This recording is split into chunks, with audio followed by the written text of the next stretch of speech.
1628টা চেয়ারে দায়িত্বে ছিল এই দেশের জালেমেরা, সবগুলোই দুর্নীতিগ্রস্ত। এমনকি যেটা মনে করতাম না, এমন হয় জিবরাইল ওই যে দরবেশ, ও আমার বড় শয়তান। 36,000 কোটি টাকার ঋণ। চিন্তা করতে পারে, পদ্মা সেতু বানিয়েও 4,000 কোটি টাকা থাকার কথা। দরবেশ যদি হয় এই আপনাদের যেটা ধরা পড়েছে মনে করতে ফেরেশতা, দেখেন কি বের হয়। যেখানে হাত দেওয়া হচ্ছে সেই জায়গায় যে কয়জন এখন আছে উপদেষ্টার দায়িত্বে, হেল খেয়ে যাচ্ছে যে কি করব, যেখানে হাত দেই ওই জায়গাটাই দুর্নীতিগ্রস্ত। সুতরাং আমরা চাই যৌক্তিক সময়ের ভেতরে 1628টা চেয়ার পুরাটা সংস্কার করে যারা এই 15.5 বছরে হয়েছিল তাদেরকে নিয়ে এসে বসা, কারণ এগুলো সব জালেমদের দোষর। কথা বলে না কেন?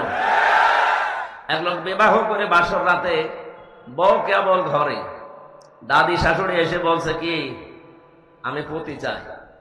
বলছে দাদি শাশুড়ি আপনি আমার একটু সময় দেবেন তো।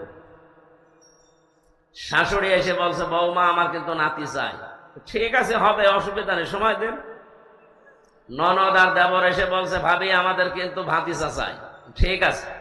স্বামী এবার এসে বলছে তুমি কি করবা আমি জানি না, আমার বেবি চাই। বৌমা মুখ তুলে বলছে এ বংশের কি সব পাগল, এখনো আমার কিছু হয়নি, কেবল এসে বসলাম, তারপরে 10 মাস 10 দিন সময় দেবেন, এরপরে কারো নাতি কারো ভাতিজা কারো বেবি সব হবে। কথা বলেন না কেন? সময় না দিয়েই যদি সব চাওয়া আরম্ভ করেন, আমি কি ফ্লাক্সি লোড করে নিয়ে আসবো? কেবল কয়দিন হয়েছে, সময় তো দেবেন তাদের। অন্তত যে চেয়ার গুলো আছে যারা দিনের ভোট রাতে করে ফেলতো, এই জায়গাগুলো পাল্টানো লাগবে না? এইভাবে যদি বলেন না দেন, থালা দেন, থালা নিয়ে কি করবেন? আবার ওই রকম দিনের ভোট রাতে হয়ে যাবে। আমরা চাচ্ছি এদেশে কাউকে যেন পূর্বের চেয়ারে রাখা না হয়, সবগুলো পাল্টাতে হবে। বৈষম্য বিরোধী ছাত্র আন্দোলনের যে 9টা দফা ছিল তার ভেতরে এইটাই যে আমরা সংস্কার চাই। কথা বলেন না কেন? বৈষম্য আমরা দূর করতে চাই, কোন জায়গায় যেন বৈষম্য না থাকে। দুঃখজনক হলেও সত্য, এখন যারা দায়িত্বে আছে তাদের ভেতরে একজন এই বৈষম্য আবার ফিরিয়ে নিয়ে আসার জন্য সমকামিতা এটা প্রমোট করছে। জাতি কিন্তু এখনো পুরাপুরি বুঝতে পারে নাই। যদি বুঝতে পারে আপনার উপদেষ্টার চেয়ারও কিন্তু থাকবে না, কারণ 1150-এর উপরে জীবন দিয়েছে, 2700-এর উপরে এখন হাসপাতালে। এরা খেলা করার জন্য জীবন দেয়নি, আপনি আবার সেই হারাম জিনিস এই পৃথিবীতে প্রতিষ্ঠিত করার জন্য প্রমোট করবেন আর মানুষ ছেড়ে দেবে। এটা কি আমেরিকা পেয়েছে? এটা 96% মুসলমানের দেশ। এই কথা বলেন না কেন? ইসলাম বহির্ভূত কোন কাজ এদেশে প্রতিষ্ঠা করার জন্য আবু সাইদ জীবন দেয়নি। এই কথা বলেন না কেন? আবু সাইদ ছাত্র শিবিরের সাথী ছিল। সমন্বয়কদের ভেতরে 152 জন, তার ভেতরে 108 জন ইসলামী ছাত্র শিবিরের পরীক্ষিত কর্মী নেতা। টের পাচ্ছেন কোন জায়গা থেকে কি হয়েছে? আন্দাজে লাফান। 15.5 বছর তো কিছুই ছিঁড়তে পারেননি। যারা ছিঁড়েছে আমরা তাদেরকে তাদের মত অনুযায়ী এদেশ চালাতে চাই। তারা যেহেতু ইসলাম ধ্বংস করার জন্য জীবন দেয়নি, ইসলাম যেন কায়েম হয়, ইসলামের নিয়ম নীতি, এই কারণে জীবন দিয়েছে, আর আমরা এটাই দেখতে চাই। এই জন্যই তো এত দ্রুত 15 থেকে 58% মানুষ ইসলাম চাচ্ছে। এমনি চাচ্ছে, এদের জীবনের পরীক্ষার কারণে। আমরা চাই রক্তের দাম দিতে। কথা বলেন? এখনো পর্যন্ত আবু সাইদের কবরের রক্ত শোকায়নি, এখনো মুগ্ধর কবরের রক্ত শোকায়নি। এখনো হাসপাতালের বেডে কেউ অন্ডকোষ হারিয়েছে, কেউ চোখ হারিয়েছে, কেউ পা হারিয়েছে। এই যে মাওলানা হাফিজ, আমি আরো গিয়েছিলাম 6 তারিখে হাসপাতালে। তার মা আর তার বোন দেখাচ্ছে যে এই যে আমার এই ছেলে 5 তারিখে গুলি খেয়ে অন্ডকোষ হারিয়ে ফেলেছে, কেউ চোখ হারিয়েছে, কেউ হাত হারিয়েছে। আশুলিয়ায় যে সমস্ত মানুষকে পুলিশেরা হত্যা করার পরে ভ্যানে তুলতেছে, আগুন লাগিয়েছে, এরপরও আপনার বিবেকের আয়না খোলে না। আপনি কি কুকুরে পোশাক করেছে? এখনো পর্যন্ত জালেমদের সাফাই গায় মানুষ। বলে আপা ঘাবড়াবেন না, আপনি ঘাবড়ালে আমরা নরম হয়ে যাই, আপনাকে নরমই বানানো হবে ইনশাআল্লাহ। সুতরাং যে সমস্ত দফাগুলো সামনে আমরা দেখতে পাচ্ছি, গতকালকে এটা প্রকাশ হয়েছে।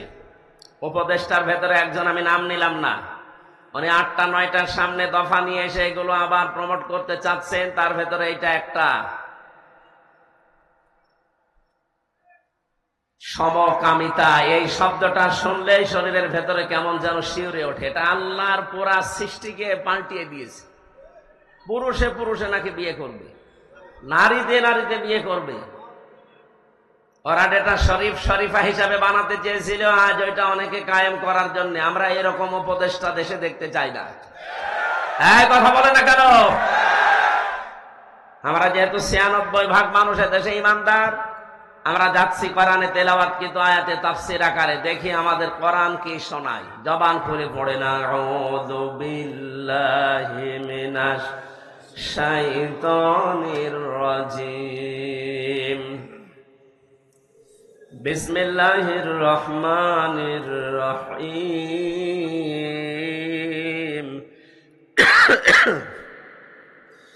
ولا يسرقن ولا يزنين ولا يقتلن أولادهن ولا يأتين ببهتان।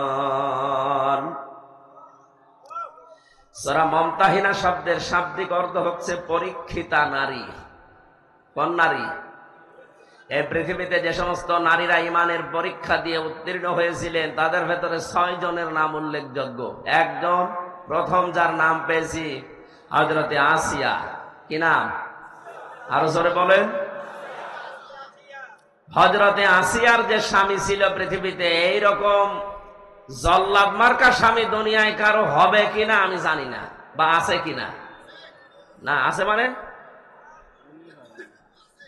না, ওর মতো স্বামী দুনিয়ায় কারো আসার কথা না। নিজের স্ত্রীকে হাতের ভেতরে প্রেক লাগিয়েছে, পায়ের ভেতরে শলাকা লাগিয়েছে, এই গরম তেল ঢেলে দিচ্ছে মাথার উপরে, কপালের ভেতরে প্রেক লাগিয়েছে। এই কঠিন অবস্থায় আল্লাহ রাব্বুল আলামিন জিবরাইলকে বললেন, জান্নাতটা নিয়ে তার সামনে ধরো। হযরতে আসিয়া জান্নাত দেখার পরে বলেছিলেন, ইদ ক্বালাত রাব্বি বিনিলি ইনদাকা বাইতান ফিল জান্নাতি ওয়া নাজ্জিনি মিন ফিরআউনা ওয়া আমালিহি ওয়া নাজ্জিনি মিনাল কওমিজ যালিমিন।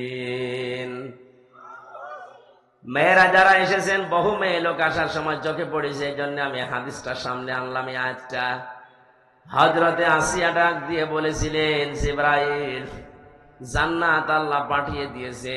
আমার এই অবস্থা দেখে আমার আল্লাহকে বলো, জান্নাত নয়, যেখানে আল্লাহ আছে ওখানে একটা ঘর যেন আমার জন্য আলাদা ভাবে বানায়, যেখানে সব সময় বসে আমার মালিককে দেখা যায়।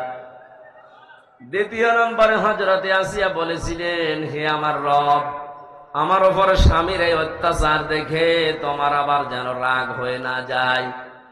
তোমার কাছে আমি মোনাজাত করছি, এই কঠিন অবস্থা থেকে যারা আমার উপর অত্যাচার চালায়, যাদের হুকুম মতো চালায়, যাদের হুকুমে চালানো হচ্ছে, সে আমার স্বামী, আমার স্বামীর মন্ত্রীদের ভেতরে হামান। 2 নম্বরে যাদেরকে দিয়ে চালাচ্ছে, তাদের এবং আমার স্বামীর জুলুম থেকে, অত্যাচার থেকে তুমি আমাকে বাঁচাও, কিন্তু আমার স্বামীর উপরে তুমি কোনো জুলুম করো না। মা বোনেরা একটু খেয়াল করেন তো, এত বড় কঠিন ভয়ঙ্কর পরিস্থিতিতে, এত বড় শাস্তি পাওয়ার পরেও তিনি স্বামীর জন্য বরদোয়া দেননি। নিজেকে বলছেন, আল্লাহ আমাকে তুমি বাঁচাও, কিন্তু স্বামীর উপরে গজব দিও না।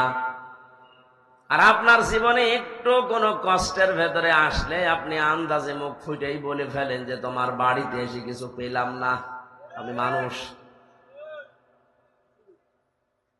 আশা করছি আয়াত থেকে আপনি জীবনে শিক্ষা নেবেন। আল্লাহ যেন তৌফিক দেয় আপনাকে, জোরে বলেন আমিন। আরো 6 জনের নাম আছে তাফসিরে, আমরা সবগুলো বললাম না, নামকরণটা বলছি। কেন? এ সূরার নাম মুমতাহিনা। নারীরা যখন বিশ্ব নবীর কাছে আসতেন, নবীজিকে আল্লাহ জানিয়েছিলেন 6টা শর্ত দেবেন তাদেরকে। তার ভেতরে অন্যতম এই যে আল্লাহর সাথে শিরিক করবা না। এটা যেহেতু কালকে রংপুরে আলোচনা করেছি, এই জন্য ওই পয়েন্টটা আমি আর বলছি না। দ্বিতীয় নম্বর, যারা আমার কাছে এসেছ তাদেরকে আমি শোনালাম ওয়ালা ইয়াসরিকনা, চুরি করবা না। কি করবা না? এটা কায়েম করার জন্য শুধু ওয়াজে হয় না। এই জন্য নবীজিকে আল্লাহ জানিয়েছিলেন, হে নবী, যে কথাগুলো এখানে একটা একটা করে আপনাকে শোনাচ্ছি, এটা জনগণকে যখন আপনি বাস্তবায়নের জন্য চেষ্টা চালাবেন, তখন আপনার হাতের ভেতরে ক্ষমতা লাগবে।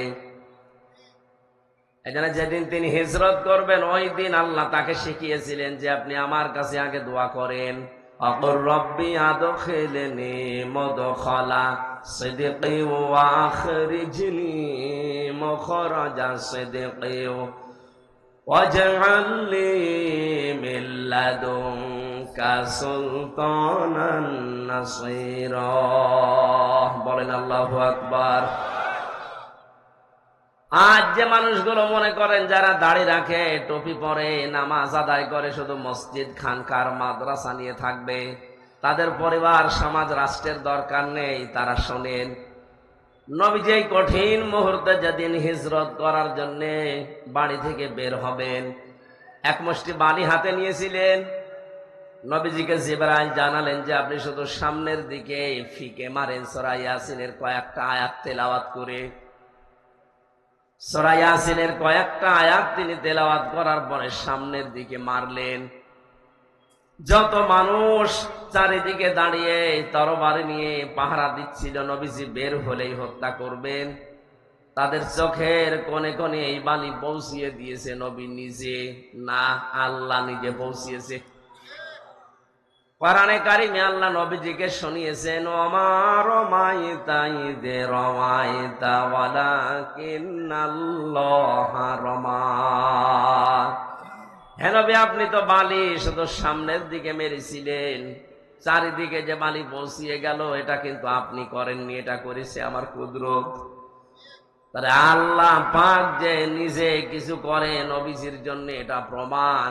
নবী তো সামনের দিকে মারলে সামনের কাফেরের চোখে লাগার কথা, পেছনে গেল কি করে? পুরাটা দায়িত্ব পালন করেছিল ওই সময় আল্লাহর কুদরত। সবার চোখে যখন বালি মাটি, তখন সবার চোখ ডলতে আরম্ভ করেছে, তরবারিটা ফেলে দিয়েছে। বিশ্ব নবীকে এই কঠিন মুহূর্তে আল্লাহ বলেন, আপনি দাঁড়ান। ডান পা দিয়ে যখন আপনি ঘরে প্রবেশ করেছিলেন, বাম পা দিয়ে এখন আপনি বের হয়ে চলে যাবেন, এই দোয়াটা পড়েন যে আল্লাহ তুমি আমাকে এ ঘর থেকে যখনই বের করবে, নিরাপদে বের করে দেবে। রাস্তায় যতক্ষণ থাকবে আমি যেন নিরাপদে থাকে, এমন এক জায়গায় আমাকে পৌঁছাবে যেখানে পৌঁছানোর পরে একটা রাষ্ট্রীয় ক্ষমতা তুমি আমাকে দেবে, যার ভেতরে তোমার সাহায্য থাকে। এখানে শিক্ষা হচ্ছে নিরাপত্তা দেওয়ার একচ্ছত্র মালিকানা আল্লাহ। আল্লাহ নিজে নবীকে দোয়াটা শিখিয়েছেন যে আপনি বের হচ্ছেন, কিন্তু নিরাপত্তা চান আমার কাছে, যে ঘর থেকে বের হলে আমি যেন নিরাপদে বের হতে পারি, পুরা রাস্তাটা যেন আমার জন্য নিরাপদ হয়। শুধু নিরাপদ হলে হবে না, যেখানে আমাকে পৌঁছাবেন পুরা জায়গাটা আমার হাতে দিয়ে দেবেন, ওই জায়গায় যেন আপনার সাহায্য থাকে।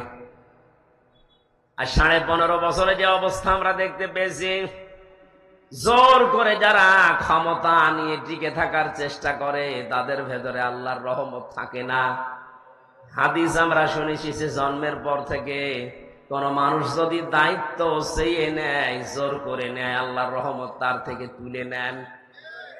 কিন্তু কোন মানুষ যদি নিজে দায়িত্ব নিতে চায় না, আল্লাহ পাকের পক্ষ থেকে আসে, তখন আল্লাহ পাক নিজে তার ভেতরে তার সাহায্য রাখেন। নবীজিকে দোয়া শেখাচ্ছেন কে? বলেন বলেন। আল্লাহ নিজে শেখাচ্ছেন দোয়াটা, যে এই দোয়া করেন, মিল্লাদুনকা সুলতানান নাসীরা, তুমি আমাকে এমন একটা রাষ্ট্রীয় ক্ষমতা হাতে দাও যার ভেতরে তোমার সাহায্য থাকে। তার মানে যিনি দোয়া কবুল করবেন তিনি শিখিয়ে দিচ্ছেন। আর আমার মনে হয় বাস্তবে দোয়ার প্রতিফলন 1500 বছর পর আজকের বাংলাদেশ এখন দেখতে পাচ্ছে। আজকেও আমাদের ইউসুফ আলাইহিস সালামের মতো যাদের চরিত্র, তাদেরও দরকার এগিয়ে আসা। 15.5 বছর আমরা দেখেছি কত কোটি টাকা বাইরে চলে গেছে। আজকে খায়রুল আনামের মতো ডাক্তার শফিকুর রহমানের মতো, অধ্যাপক মুজিবুর রহমানের মতো এই মানুষগুলোকে যদি নিজেরাও তারা বলে যে আমাদের হাতে দেন, আমাদের জনগণের দায়িত্ব তাদের হাতে তুলে দেওয়া। ইউসুফ নবী যেমন বলেছিলেন যে আমাকে দেন খাদ্যের দায়িত্ব, আমি সঠিকভাবে আঞ্জাম দিতে পারবো।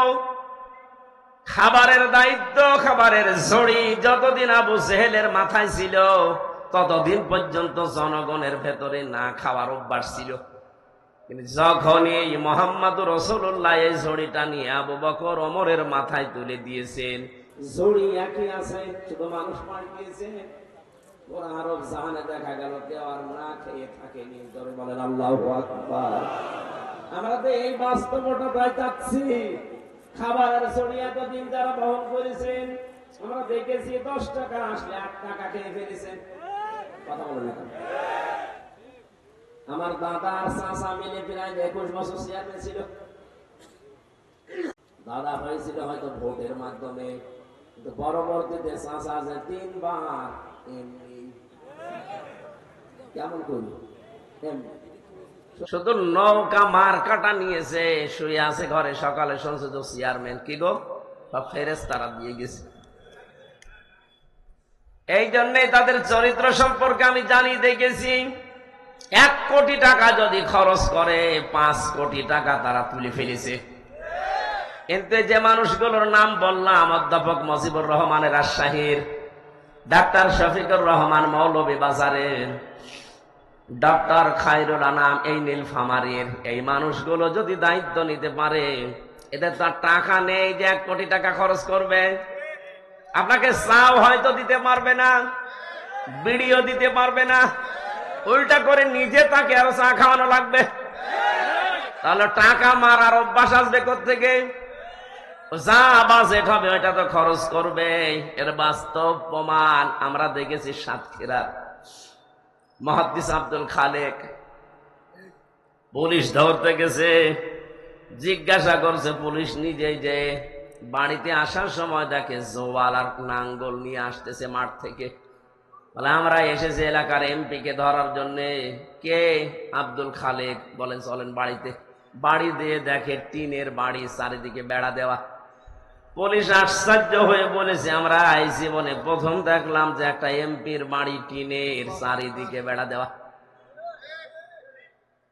সেই মানুষগুলোর উত্তরসূরি আজকে কিছুক্ষণ আগে কথা বলেছে, তাদের চরিত্রে চরিত্রবানেরা, তারা এখন কবরে আছে। এই মানুষগুলো যদি ওদের মতো আচরণ করে, এদেশে অভাব থাকবে না। নীলফামারীবাসী চুরি বন্ধ করার জন্য কিয়ামত পর্যন্ত যদি এসে ওয়াজ হয়, জীবনেও চুরি বন্ধ হবে না।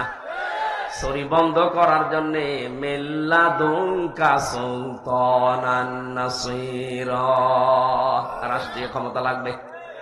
সামনে সে সময় যেহেতু এসে পড়েছে, আর সুযোগ আমাদের সামনে, এটা যদি হাতছাড়া হয়ে যায় কিয়ামত পর্যন্ত পস্তাবেন।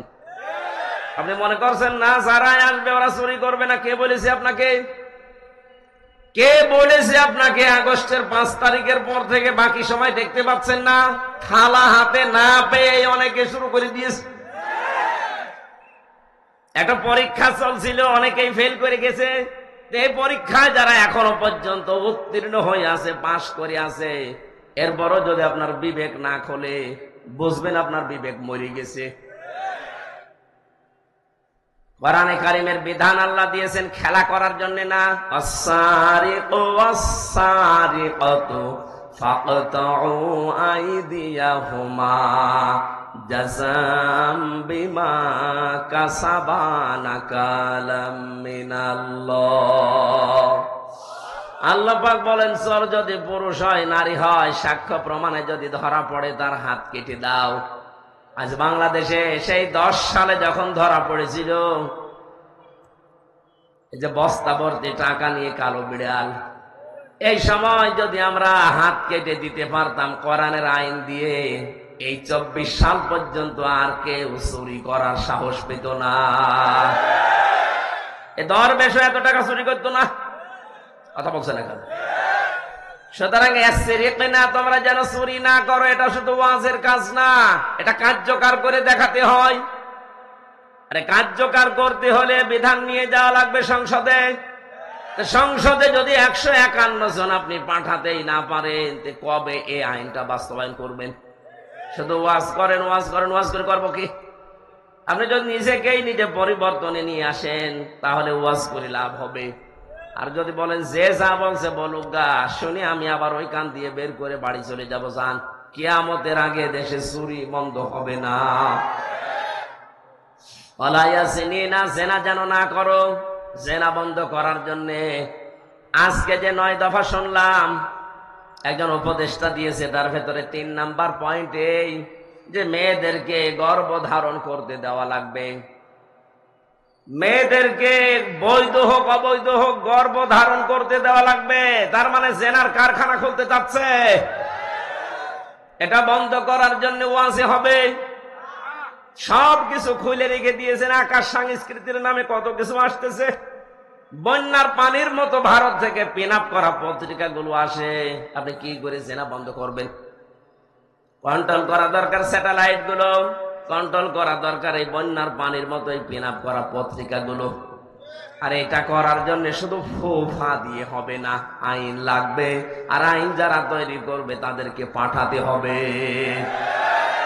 আপনাদেরকে আমি খুব সূক্ষ্ম কথা বলছি, হজ না করেও আপনি হজের সওয়াব পাবেন, যাকাত না দিয়েও যাকাতের সওয়াব পাবেন, নামাজ না পড়েও আপনি নামাজের সওয়াব পাবেন। সূরা নিসা 5 নম্বর পারার 10 নম্বর পৃষ্ঠা 13 নম্বর লাইনের 85 নম্বর আয়াতে আছে, মাইয়াশফা শাফাআতান হাসানাতান ইয়াকুল্লাহু নাসীবুম মিনহা ওয়া মাইয়াশফা শাফাআতান সাজ্জিয়াতান ইয়াকুল্লাহু কিফলুম মিনহা ওয়া কানাল্লাহু আলা কুল্লি শাইইন মুকিতা। বলেন আল্লাহু আকবার। রব্বুল আলামিন বলেন, কেউ যদি কোনো ভালো কাজে সুপারিশ করে, সাহায্য করে, সহযোগিতা করে, রায় দেয়, সমর্থন জানায়, ভোট দেয়, ওই লোকটা ভালো কাজ করে যে সওয়াব পাবে, আপনি শুধু রায়টা দিয়ে সেই সওয়াব পাবেন। এজন্য অনেক হামজা কিয়ামতে উঠে বলবে, আল্লাহ আমি তো হজ করিনি, হজের সওয়াব তোমার ফেরেশতারা মনে হয় ভুল করে লিখে ফেলেছে। রব্বুল আলামিন বলেন, হামজা আমি জানি তুমি হজ করনি, কিন্তু তুমি এমন মানুষকে রায় দিয়েছিলে, সমর্থন জানিয়েছিলে, সুপারিশ করেছিলে, ভোট দিয়েছিলে, যেই লোকটা তোমার ভোট পাওয়ার পরে ক্ষমতায় গিয়ে সংসদে হজের পক্ষে কথা বলেছিল।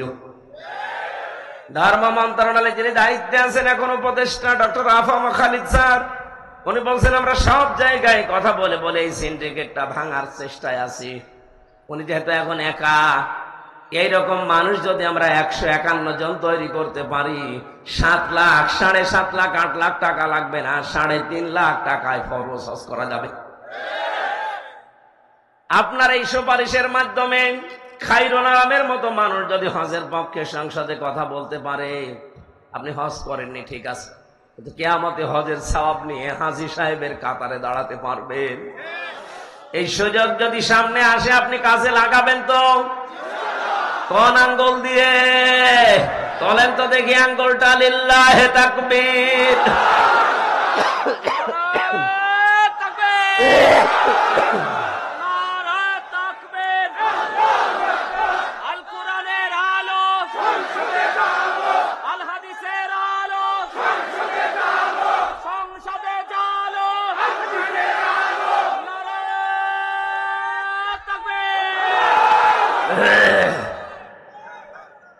কোন মানুষ যদি অন্যায় কাজে সাপোর্ট দেয়, যাদের মনে হচ্ছে যে আয়াতগুলো রাজনৈতিক আয়াত, তাহলে আয়াত সূরা নিসা থেকে কেটে বাদ দিয়ে দিন।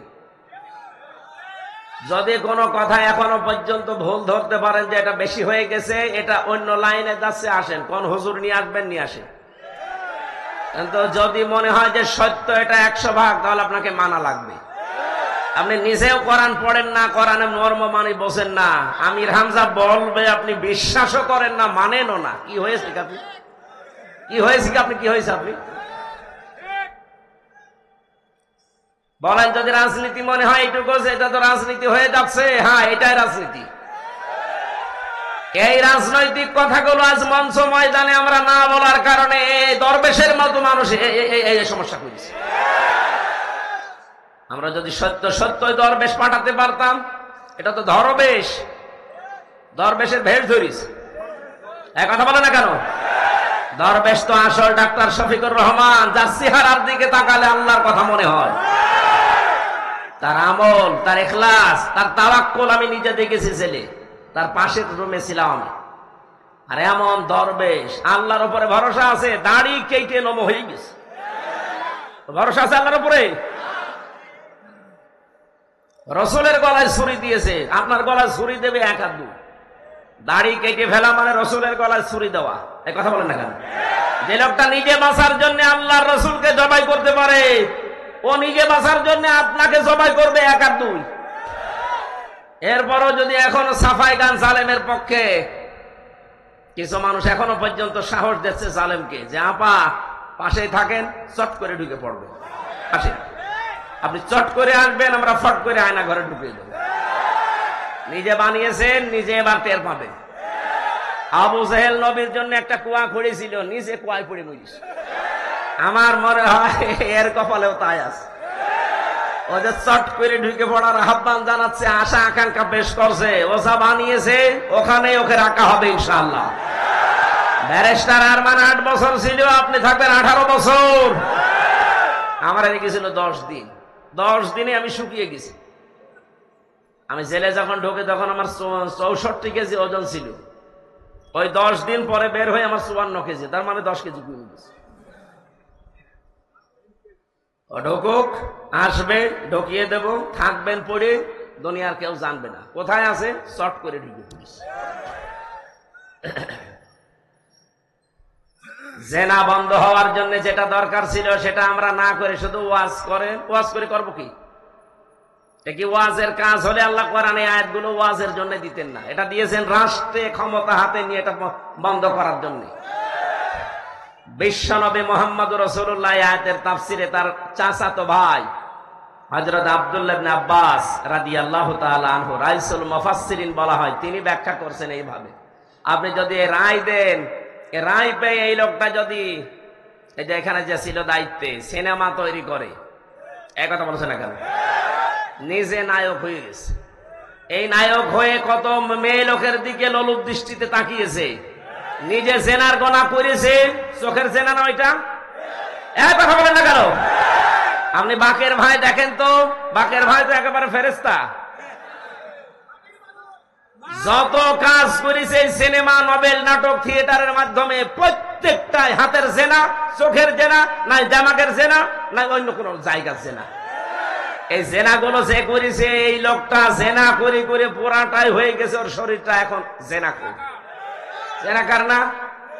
সিনেমায় যারা কাজ করে, নোবেল, নাটকে, চরিত্র কোনটার আছে আপনি দেখান তো? বলে হুজুর হজ করে। কিসের হজ করে? ওর চোখের জেনা, ও কিসের হজ করে? এই লোকটা ক্ষমতা পেলে অবশ্যই এরকম কিছু জেনার কারবার তৈরি করত।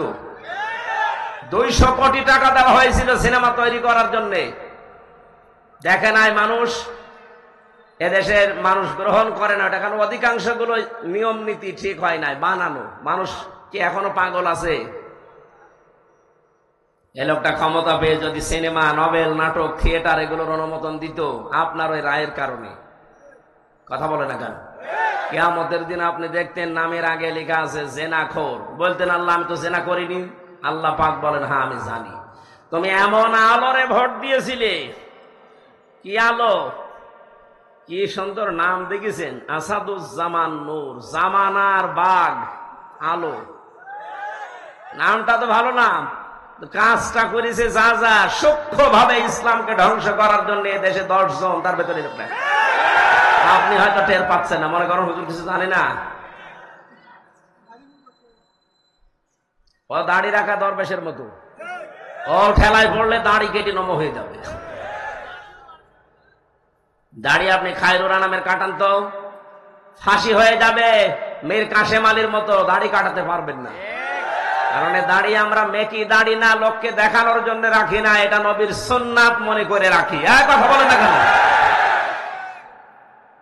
জেনাকরের যখন আপনার আমল নামায় দেখবে যে জেনা, কি গো আমি তো জেনা করিনি, আল্লাহ বলেন আমি জানি জেনা করিনি, কিন্তু এমন মানুষকে রায় দিয়েছিলে সমর্থন দিতে, এ লোকটা ক্ষমতা পেয়ে জেনার কারবার খুলেছিল, ওখান থেকে ফ্ল্যাক্সি লোড হয়ে তোমার আমল নামায় এসেছে। এখন তুমি জেনাকারের কাতারে দাঁড়াও। নীলফামারীবাসী জেনাকারের কাতারে কিয়ামতে দাঁড়াতে চান? যদি হযরতে ইউসুফ নবীর কাতারে দাঁড়াতে চান, তাহলে খায়রুল আনামের পক্ষে আপনাকে থাকা এটা ফরজ। নামাজের মতো ফরজে কাজটা। বলে ভোট কোথায় আছে? আপনি কোরআন শরীফ নিয়ে আসেন, সূরা নিসা ৫ নাম্বার পারা ৬ নাম্বার পৃষ্ঠার ৬ নাম্বার লাইনে আছে, ইন্নাল্লাহা ইয়া'মুরুকুম আন তু'আদ্দুল আমানাতি ইলা আহলিহা। এই যে আমানাতি, এই বহু বচনের ব্যাখ্যায় আল্লামা শফি রহমতুল্লাহ আলাইহি উনি লিখেছেন আমানাত মানে ভোট। মারিফুল কোরআন নিয়ে আসেন, আমি বাংলায় দেখিয়ে দিচ্ছি। আমি আন্দাজে বলছি না, সব পড়ে বলছি। আর আন্দাজে বললে হবে, যে সব আলেম বসে আছে না, আপনি যে পান না ভোট কোথায় আছে, রায় কোথায় দেবেন, সমর্থন জানাবেন, সুপারিশ করবেন, ভোট দেবেন, এটা যদি কোরআনে না থাকে তো কোরআনে আছে কি? এটা তো দুনিয়ার কাজ না। নেতা নির্বাচন করা দুনিয়ার কাজ, এটা আখিরাতের কাজ। এইটা দিয়ে আপনার আখিরাত তৈরি হবে। কারণ কিয়ামতে আল্লাহ এমন মানুষের পেছনে আপনাকে তুলবে, যেই লোকটার পেছনে দুনিয়ায় আপনি ছিলেন। এটাকে আমি বানালাম। সূরা বানী ইসরাঈল 15 নম্বর পারা 8 নাম্বার পৃষ্ঠা 3 নাম্বার লাইনের 72 নাম্বার আয়াত। এত দলিল দিয়েও মানুষের মন পায় না আমি। এত কিছু বলেন, এত দলিল দেওয়ার পরেও আমি আয়াত পারা পৃষ্ঠা লাইন রুকু সূরার নাম তাফসীরের নাম সব বলে দিই মানুষের সহজার্থে। এরপরও কিছু মানুষের মন খারাপ হয়, মনে মনে করেন না এ কি বেশি বলে ফেলল, বেশি বলে ফেললে এরা আমার ছাড়বে? কিয়ামতের ময়দানে ইয়াউমা নাদউ কুল্লা উনাসিম বিইমামিহিম, আল্লাহ পাক বলেন প্রতিটি মানুষকে আমি ডাক দেব তার নেতার সাথে। কার সাথে? নেতা যদি হয় আপনার এরকম 2 নাম্বার, ওর দিকে তাকিয়ে আল্লাহর রাগ হয়ে যাবে, তখন আর আপনার দিকে আল্লাহ তাকাবে না, সরাসরি ওর সাথে জাহান্নামে দিয়ে দেবে। কিন্তু নেতার চরিত্র যদি হয় হযরতে ওমরের মতো, তার চেহারা যদি হয় আবু বকরের মতো, তাকে দেখলে আল্লাহ পাক খুশি হয়ে যাবেন, আপনার পর্যন্ত আর যাওয়া লাগবে না, ওকে যেখানে দেবেন আপনাকে ওখানে দিয়ে দেবেন। যেন আমরা ভুল করব না। জেনা বন্ধ করার জন্য ক্ষমতা দরকার, পাওয়ার দরকার, আইন তৈরি করে বাস্তবায়ন দরকার। সামনে যেহেতু আসতেছে, আল্লাহ পাক আমাদেরকে দিয়ে এরকম ভালো ভালো কাজে আঞ্জাম দেওয়ার তৌফিক দিন, বলেন আমিন। এবার আমি 3 নাম্বার যে বিষয়টা নেওয়ার জন্য বসেছিলাম ওইটা বলছি। এই খুব ভালো করে খেয়াল করবেন। রব্বুল আলামিন বলেন ওয়ালা ইয়াতিনা ওয়ালা ইয়াকতুলনা আওলাদাহুন্না ওয়ালা ইয়াতিনা বিবুহতান। সন্তান হত্যা করবা না। যে ব্রণ অনেকে নষ্ট করে ফেলেন, সন্তানটা পেটে যাবার পর যে মানুষগুলো খাদ্যের ভয়ে নিজের সাথে খাবারে বসবে এই ভয়ে যারা সন্তান হত্যা করে ফেলেন, এটা কিন্তু মানুষ হত্যা করার শামিল। শারীরিক কোন কারণে ডাক্তারের পরামর্শ নিয়ে আঁচল করা যায় যাচ্ছে, কিন্তু সন্তান হয়ে যাওয়ার পরে ওটা যদি আপনি দুনিয়ার কোন ভয়ে নষ্ট করে ফেলেন, মেরে ফেলেন, মানুষ হত্যার গোনা নিয়ে কিয়ামতে ওঠা লাগবে। এটা আইন পাশ করার দরকার, কিন্তু আইন পাশ করার সিস্টেম এখন আমাদের হাতে আসেনি। এজন্য আমরা নিজেরা সচেতন হব, আমরা যেন এরকম কোন হত্যার সাথে শরীক না হই। আজ বাবা আর অপরাধের কারণে অনেকে সন্তানের দিকে আঙ্গুল তুলে তাকাচ্ছে, সন্তানের অপরাধের কারণে তার পেটে যেটা আছে ওর দিকে ইঙ্গিত দিচ্ছে। 15.5 বছর আমরা এটাই দেখেছি। যাদের বয়স 70 আপনি তাদেরকে যদি রাজাকার বলতেন মেনে নিতাম। যাদের বয়স 40, স্বাধীনতার প্রায় 11 বছর পরে জন্ম, আপনি তার এই গালি দেন কি হিসাবে? এমনকি তার বইয়ের পেটে যে সন্তান আছে ওইটাকেও বলে ওটা চেতনায় রাজাকার হবে। দাদার পরে বাবা, বাবার পরে নাতি পেটে আছে, ওইটা যদি চেতনায় হয়, তাহলে এতদিন পর্যন্ত আপনারা যা করেছেন মানুষ হত্যার নাম নিয়ে, গুমের নাম নিয়ে, খুনের নাম নিয়ে, এদের এখন যারা আসবে এরাও চেতনায় গুমকারী, হত্যাকারী। বহতান শব্দটা কোরআনে কারিমে একটা ভয়ঙ্কর শব্দ পেয়েছি আমি কোরআনে। কোরআন পড়ি আমার কাছে আশ্চর্য দুইটা বিষয় লেগেছে, একটা হচ্ছে জুলুম আর একটাই বহতান। আল্লাহ পাক বলেন, তোমরা যে দোষ যে করে নাই তারে ওই দোষ দিয়ে দোষী বানিয়ে দুনিয়ায় কলঙ্কিত করবা না। অথচ 15.5 বছর এটা সব চাইতে বেশি হয়েছে, এটা আমার নামে একটা চালিয়ে দিয়েছে। আমি নাকি আইএস, আমি নাকি বাংলা টিমের সদস্য। আমরা যদি বলতো এই শিবিরের লোক, জামাতের লোক, তাও একটা মাইনে নেওয়া যেত। কথা বলছে না কেন? এমন একটা নাম দিয়েছে, জীবনেও নামও আমি শুনিনি যে আইএস কারে বলে। আনসারুল্লাহ বাংলা টিমের সদস্য কি এটা আমি জানি না, আন্দাজে দোষটা দিয়ে যে 3টা বছর আপনি জেলে আমারে রেখে দিলেন, প্রমাণ তো হয়েছে যে না আমি এ দলে নেই। কয়েকদিন আগে আমার মামলা সব খারিজ হয়ে গেছে। বিচারপতি বলেছে কোনো দোষের ভেতরে পাওয়া যায়নি, পুরাপুরি মুক্ত করে দিলাম। তাহলে আমি যেহেতু নির্দোষ প্রমাণ হয়েছে আদালতের মাধ্যমে, আমার কোনো দোষ পাইনি। যে মামলা দিয়েছিল মামলার সাথে আমার ন্যূনতম কোনো সম্পর্ক নেই। তাহলে মামলার আয়ু থেকে শুরু করে একেবারে উপরের চেয়ার পর্যন্ত যারা এর সাথে টপ টু বটন জড়িত, প্রত্যেকের এভাবে 3 বছর এখন জেল খাটানো উচিত। কথা বলে না কেন? শুধু জেলে দিলে তো হতো, রেখেছে ফাঁসির কন্ডেম ছেলে। এরপরে আমার বাবার টাকাগুলো তো খেয়েছে, কারণে অকারণে যে বলতো 50টা মামলা দেবো, শিগগির টাকা দেন। বাবা তো গ্রাম্য মানুষ, ধরার পরেই ও মুরব্বি দিয়েছে 8 লাখ। চেয়েছিল 10 লাখ, বলেছিল মামলা আর দেব না। একবারে 8 লাখ দিয়ে টাকাও নিয়েছে, মামলাও দিয়েছে। এই যে পুরাটা মিথ্যা, আমার উপর একটা দোষ চাপিয়ে এখন তো প্রমাণ হয়েছে যে কোনো দোষ আমার ছিল না, তাও আদালত প্রমাণ করেছে। এখন আমি যেটা চাই, আমার উপরে যেটা চাপিয়ে দিয়েছিলেন আপনার উপর আমি চাপাচ্ছি না। আপনি যা করেছেন সেইটাই আপনাকে আমি চাপাই। কথা বলে না কেন? আপনি তো খুনের সাথে জড়িত, আপনি গুমের সাথে জড়িত, আপনি আয়না ঘরের সাথে জড়িত। আমার দোষ নেই, আমি খালাস। আপনার তো দোষ আছে, আপনারা আমরা রাখতে চাই। থাকেন, দেখে কেমন লাগে। এখনো পর্যন্ত 1,10,000-এর উপরে মানুষ জেল খাটতেছে সারা বাংলাদেশ মিলে। তার ভেতরে প্রায় 100 জনের 65 থেকে 70 জন মানুষ কিচ্ছু জানে না, আন্দাজে ঘরে ঘুমিয়ে আছে। সকালে লোক করে দেখছে জেলখানায়, কি গো তুই গাছ কেটেছিস? কখন কাটলাম? স্বপ্নে গাছ কেটি। আমার বিয়ে আছে জেলখানার ভেতরে, ঘুমের থেকে উঠে দেখছে আমি বাড়িতে, কি গো? মাঝখান থেকে আল্লাহর ওলিরা এরা 5 লাখ টাকা হাদিয়া নিয়ে চলে গেছে। আমার মামলার আয়ু যে ছিল, আমি নাম ধরে বলছি, কাজী মিজান, মাদারীপুরের ট্যাকের হাটে বাড়ি। শয়তান এখন পালিয়েছে। ওর যে মোট ছিল ওই সময় রিমান্ডে আমি দেখেছি, মানুষের আচরণ এরকম হয় না। একটা মানুষ কুকুরের সাথে, গরু ছাগলের সাথে অত খারাপ ব্যবহার করে না। ও যা করেছিল আলেমদের সাথে, চোখ কালো কাপড় দিয়ে বেঁধে নিয়ে, মাজায় দড়ি দিয়ে, হাতে হ্যান্ডকাপ দিয়ে টেনে নিয়ে যেত মাটির নিচে। মনে হচ্ছে যে গরু টেনে নিয়ে যাচ্ছে, অথচ নিজে নিজেই রিমান্ডে আমারে বলতো, হুজুর আপনি কিছু করেননি, আমি জানি কিছু করেননি, আপনি নিজেই বলছেন, এরপরও এরকম খারাপ ব্যবহার করেন কোন কারণে? টাকা চাই।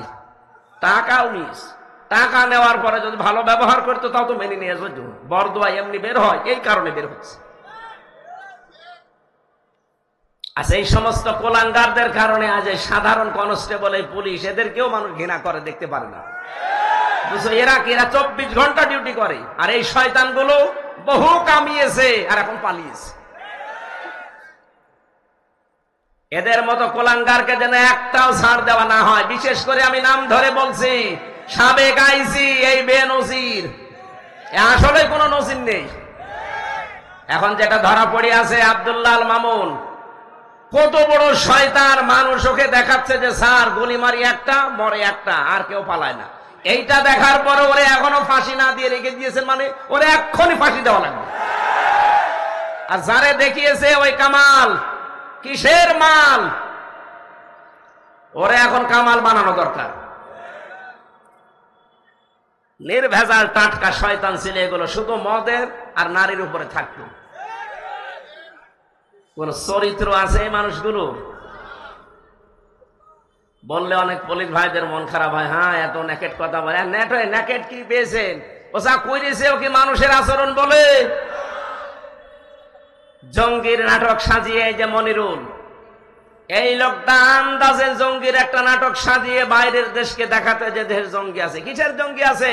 3টা বছরে জেলখানার ভেতরে কোনো জঙ্গি পায়নি, এগুলো জঙ্গিও সাজিয়েছে।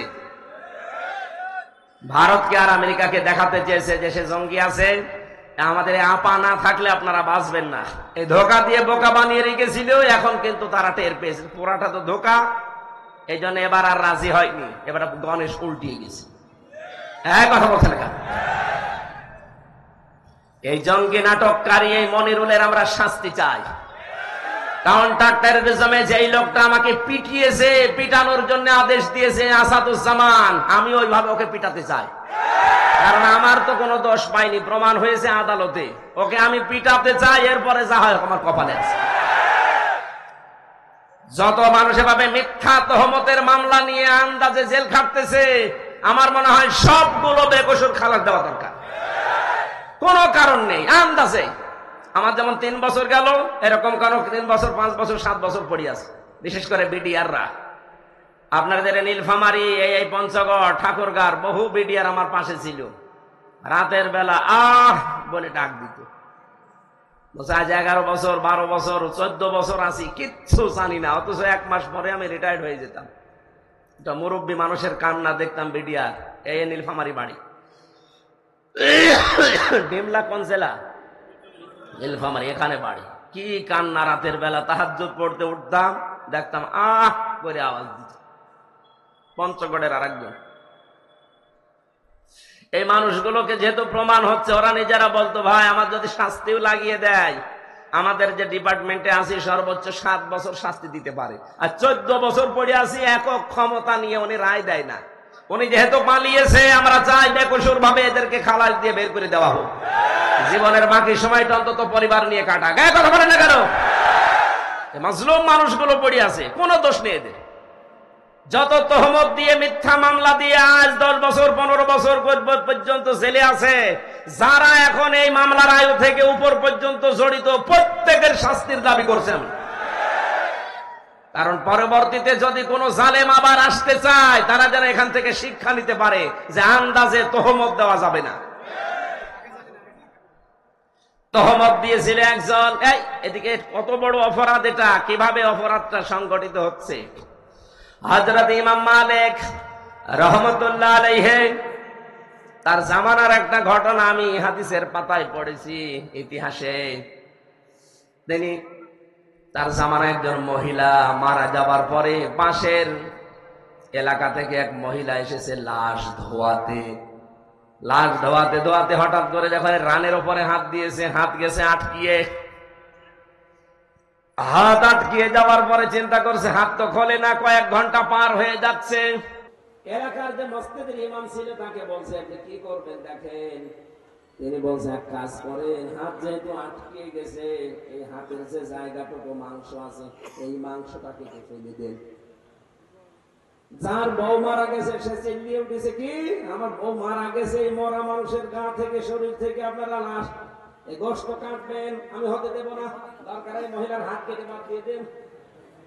এখন এই মহিলার স্বামী আর ছেলে বলছে, না আমার মেয়ে, আমার বউ ভালো মানুষ, আমার মা ভালো মানুষ, আমরা এসেছি উপকার করার জন্য, এখন আপনারা তারই হাত কেটে দেবেন, জীবিত হাত কাটতে দেব না।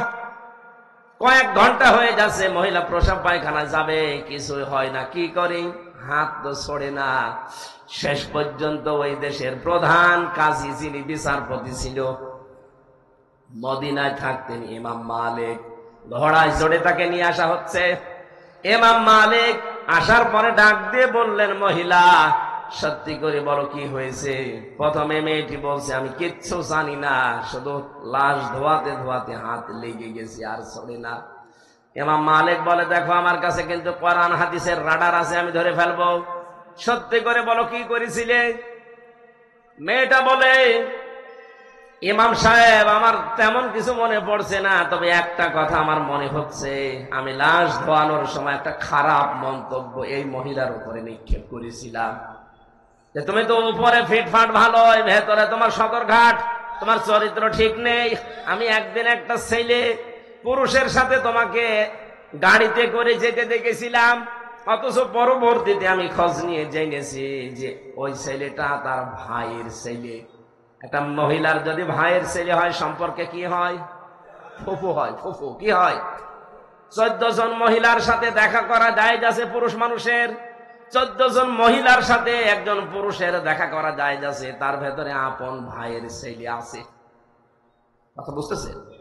যে 14 জন পুরুষের সাথে দেখা করা একজনের জায়েজ আছে মহিলার, তার ভেতরে আপন ভাইয়ের ছেলে আছে। সূরা নিসার তাফসিরে পাবেন, আমি লম্বা করে বলছি না। যেহেতু তার সাথে দেখা করা জায়েজ, আপন ফুফু, এর সাথে বিয়ে করা জায়েজ আছে। খারাপ ধারণা করে ফেললেন, এই কারণেই তো আপনার হাতটা আটকিয়েছে। খারাপ ধারণা যদি কোনো নেককার কোন মহিলার উপরে কেউ যদি আন্দাজে কোন ধারণা করে জেনার তহমত দেয়, তাহলে কোরআন জানিয়েছে তাকে 80টা বেত মারা লাগবে। ওয়াল্লাযীনা ইয়ারমুনাল মুহসানাতি সুম্মা লাম ইয়াতু বিআরবা'তি শুহাদা ফাজলিদুহুম ইলা আখিরি আয়াত। কোন নিরপরাধ নেককার, ওই দোষে দোষী না এরকম মহিলার উপরে কেউ যদি তহমত দেয় জেনা ব্যভিচারের, আর যদি সাক্ষ্য জোগাড় করতে না পারে 4 জন, এ মহিলা তোমার তো কোনো সাক্ষী নেই, তুমি আন্দাজে মনে মনে ধারণা দিয়েছিলে। সুতরাং কোরআনের বিচার অনুযায়ী তোমার শাস্তি 2টা, 80টা বেত। আর 2 নম্বরে কোনদিন তোমার সাক্ষী আর পৃথিবীতে গ্রহণ করা হবে না, তুমি আর সাক্ষী দিতে পারবে না। আমার মনে হয় এই বাস্তবতা বাংলাদেশে যদি আজ কায়েম থাকতো, যে আন্দাজে কারো উপরে দোষ দিলে যদি প্রমাণ না হয়, তাহলে তাকে 80টা বেত মারা লাগবে, আর জীবনেও কোনোদিন তার সাক্ষী আর নেওয়া হবে না। এদেশে হাজার হাজার মামলা এমনি খালাস হয়ে যেত, কারণ আপনার সাক্ষী তো আর কোনোদিন নেওয়া হবে না। 2 নম্বরে 80টা বেত লাগানো হবে যদি এই মামলা প্রমাণ করতে না পারেন। আমারটা যেমন প্রমাণ করতে পারেনি, তাহলে এই মিজানকে কত কত বেত লাগানো উচিত কোরআন অনুযায়ী? 80টা। কয়টা? আর কোনদিনও কোনো মামলার আয়ু হতে পারবে না, সাক্ষী হতে পারবে না। এটা কোরআনের নির্দেশ। যদি এটা কায়েম থাকতো তাহলে এটা আমরা দেখতে পেতাম। ইমাম মালিক ডাক দিয়ে বলে, মহিলা, আমি কোরআনের রাডার ওই সময় বুঝে ফেলেছি যে অবশ্যই তুমি কিছু করেছিলে। অমাইয়াকে সেবে খতিয়াতান আও ইসমান সুম্মা ইয়ারমি বিহি বারিআন ফাকাদ হাইতামালা বুহতানা ওয়া ইসমাম মুবিনা। সূরা নিসার 112 নম্বর আয়াতে আছে, কোন মানুষ যদি নিজে অন্যের উপরে, একটা নিরপরাধ মানুষের উপরে দোষ চাপিয়ে নিজে ভালো সাজে, নিজেকে ভালো মনে করে, আল্লাহ পাক বলেন সে যেন প্রকাশ্য পাপের বোঝা বহন করে নিয়ে বেড়ায়। তুমি নিজে হয়তো এরকম উল্টাপাল্টা মহিলা আন্দাজে একটা ভালো মানুষের উপরে একটা জেনার তহমত নিক্ষেপ করলে, ধারণা করলে, আল্লাহ এই শাস্তি দুনিয়ায় তোমারে দিয়েছে, তোমার হাতটা গেছে আটকিয়ে। আমার মনে হয় এরকম শাস্তি যদি আজ বাংলাদেশে একটা কোন জেলায় হয়তো, যে হাত আটকিয়ে যাচ্ছে দোষ দিলেই, তাহলে এদেশে এই তহমত বন্ধ হয়ে যেত। ইমাম মালিক বললেন, আমার কাছে কোরআন হাদিসের রাডার ছিল। মান সালিমাল মুসলিমুনা মিন লিসানিহি ওয়া ইয়াদিহি। মুসলমান তো ওই মহিলাকে, ওই পুরুষকে বলা হয় যার হাতের দ্বারা আর মুখের দ্বারা অন্য মুসলমান শান্তি পায়। এটা তো একটা মুসলিম মহিলা, তার লাশ ধোয়াতে ছিলেন, হঠাৎ কেন মুখ দিয়ে এই ধারণাটা বের করলেন? হাত দ্বারা যখন এই ধারণাটা করছিলে ধোয়ানোর সময়, আল্লাহ তোমার হাত এই কারণে আটকিয়েছে। এখানে হাত মানে শুধু এই হাত না, মুখ মানে শুধু এই মুখ না। পৃথিবীতে ক্ষমতারও হাত আছে, টাকা পয়সার হাত আছে, প্রভাব প্রতিপত্তির হাত আছে। কোন হাতের দ্বারা, কোন মুখের দ্বারা অন্য কোন মুসলমান যেন অশান্তিতে না থাকে, ঝামেলায় না পড়ে। যদি পড়ে তাহলে তুমি আর নবীর উম্মত না, মুসলমান না। ইমাম মালিক বললেন, সাক্ষী যেহেতু নেই, মনে মনে ধারণা করেছিলে কোরআনের সূরা নিসা 6 নম্বর আয়াত অনুযায়ী 4 নম্বর আয়াত অনুযায়ী আমি 2টা শাস্তির প্রথমটা তোমারে এখন দেব। 80টা বেত মারা হবে। পর্দার আড়াল থেকে জল্লাদকে বললেন, ওর পিঠে বেত লাগাও। 79টা হয়ে গেছে। ইমাম মালিক রহমতুল্লাহ আলাইহি ডাক দিয়ে বললেন, কাজী সাহেব খবর কি? বলে, না, জল্লাদ তো বলছে এখনো পর্যন্ত হাত ছড়ে না। ইমাম মালিক বললেন, আমি সূরা নিসার উপরে, সূরা নূরের উপরে 100 ভাগ বিশ্বাস করি আল্লাহর কোরআন। কোনদিন আমার আল্লাহ এটা মিথ্যা প্রমাণ করবে না। বাকি আছে কয়টা? বলে, একটা চাবুক বাকি আছে। বিসমিল্লাহ বলে এবার আরম্ভ করো। বিসমিল্লাহ বলে যখন 80 নাম্বারটা মেরেছে, চট করে হাত খুলে গেছে। মিথ্যা তহমত কত কত কঠিন জায়গায় পৌঁছায়। একটা দৃষ্টান্ত শুধু দিলাম, আজ বাংলাদেশে মিথ্যা তহমতের ছড়াছড়ি চলছে। এমনকি 5 তারিখের পর থেকে এ পর্যন্ত অনেকেই এই মিথ্যা তহমতের সামিল হয়ে নিরপরাধ মানুষ ও জুলুমের শিকার হয়ে বিভিন্ন রকমের ঝামেলায় পড়েছে।